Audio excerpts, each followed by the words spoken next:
Sahabat pecinta hasil laut, selamat berjumpa lagi bersama Mas Edi.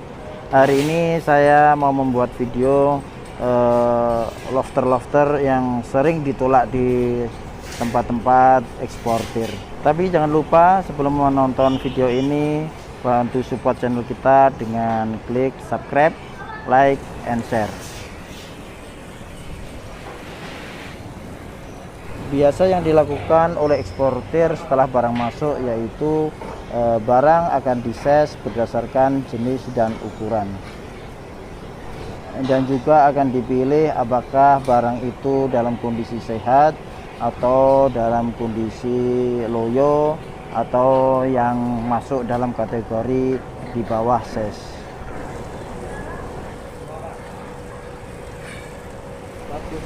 Setelah dipilih yang sehat maupun yang loyo, biasa eksportir akan menimbang yang jenis yang sehat dahulu.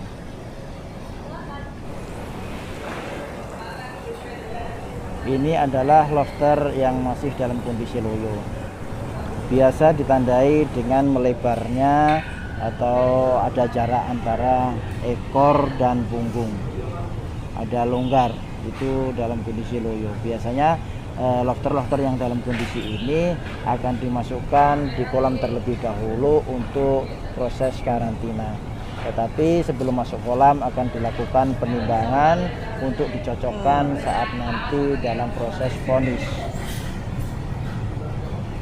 Dan apabila dalam satu partai pengiriman supplier ke tempat eksportir dalam kondisi yang tidak bagus, biasanya eksportir akan kasih info pada supplier atau biasa melakukan video call untuk memastikan kondisi barang. Sedangkan ini adalah lobster-lobster yang di bawah ses. Biasa lobster-lobster yang di bawah ses ini ditolak oleh eksportir dikarenakan peraturan dari pemerintah sendiri yang diperbolehkan untuk diekspor untuk lobster jenis pasir adalah dari size 150 up, sedangkan untuk jenis bambu, batu, Pakistan, dan mutiara dari 200 gram up. Akan tetapi untuk eksportir sendiri, untuk mencari amannya, mereka akan menerima barang itu dari size 155 sampai untuk jenis pasir, dan untuk jenis yang lain dari 205 up. Biasa eksportir akan memfoto atau membuat video yang dikirimkan kepada supplier untuk ngasih bukti bahwa barang yang mereka kirim tidak sesuai dengan orderan. Sedangkan untuk supplier lokal biasanya akan bawa pulang barangnya kalau tidak masuk dalam kategori yang diinginkan oleh eksportir. Sedangkan ini adalah mati bongkar. Biasanya kalau ada kematian bongkar, untuk para eksportir akan buat video-video juga sama dengan tadi waktu kondisi loyo. Sedangkan untuk yang mati bongkar ini akan difoto dan di video. Setelah itu akan ditanyakan kepada supplier apakah lobster yang mati ini akan dijual ke eksportir atau akan dibawa pulang. Apabila mau dibawa pulang, maka oleh eksportir akan disendirikan supaya tidak kecampur dengan punya gudang atau punya eksportir.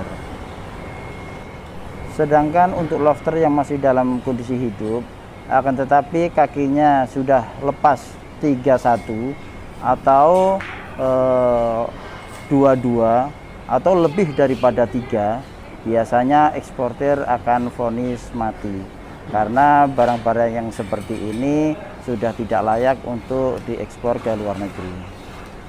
Akan tetapi sebelumnya eksportir biasa akan kasih tahu pada supplier apakah barang akan dijual gudang atau akan dibawa pulang.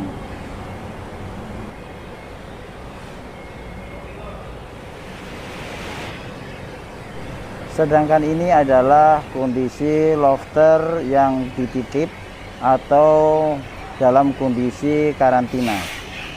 Jadi lobster yang masih dalam kondisi loyo waktu proses sortir akan disimpan di dalam kolam selama 3 sampai dengan 4 jam baru diadakan vonis.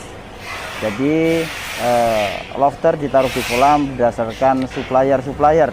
Ini supplier A, supplier B, supplier C akan dijadikan satu kolam tersendiri. Jadi tidak terjadi pencampuran antara supplier satu dengan supplier yang lainnya. Setelah lobster di kolam karantina 3 sampai dengan 4 jam baru diadakan pemfonisan apakah lobster itu hidup atau mati. Ini adalah lobster yang mati dalam karantina. Biasa lobster yang mati dalam karantina akan kita timbang ulang untuk dicocokkan barang yang masuk dalam kondisi loyo itu dengan barang yang sudah sehat dan sama yang matinya apakah sudah klop atau belum. Setelah dirasa sudah klop, maka akan kita infokan ke supplier apakah lobster yang mati loyo itu akan dibawa pulang atau dijual ke gudang atau dijual ke eksportir. Oke para sahabat pecinta hasil laut, demikian tadi video dari saya.